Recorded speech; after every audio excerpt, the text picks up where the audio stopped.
शिरोळ तालुक्यातील प्रतिगणपतीपुळे म्हणून ओळख असलेल्या गणेशवाडी गावातील वॉर्ड नंबर 5 मधील मुख्य रस्त्यांची पूर्ण दुरावस्था झाली आहे.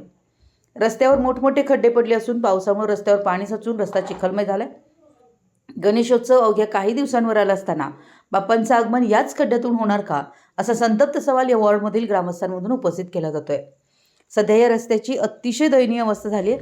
रस्त्यावरील चिखलातून शालेय विद्यार्थी, सायकलस्वार, महिला वर्गांना वाट काढताना मोठी कसरत करावी लागते. अनेक दुचाकीस्वार येथे घसरून पडल्याच्या घटना घडल्या.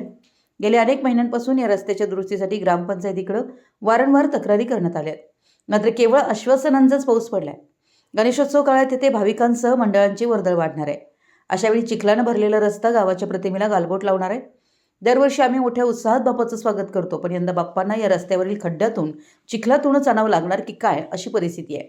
ग्रामपंचायतीनं गणेशोत्सव सुरू होण्यापूर्वी रस्ता दुरुस्त करून येथील रस्ता तातडीनं काँक्रिटीकरण करून द्यावा, अन्यथा तीव्र आंदोलन करण्याचा इशारा येथील सामाजिक कार्यकर्ते गजानन पाटील, बीरा गावडे, संभाजी चौगुले, समीर जमादार, मुत्तापा पकाली, यासीन जमादार, उत्तम कोळेकर, प्रकाश हुब्बळे, रोहन हुब्बळे, गजानन कटीकर, राहुल गाताडे, संदीप पकाली, महबूब जमादार, ओंकार यादव, संतोष कोळेकर, गजानन वास्कर यांनी दिला. मराठी एस न्यूजसाठी गोरवाडहून अनिल जासू.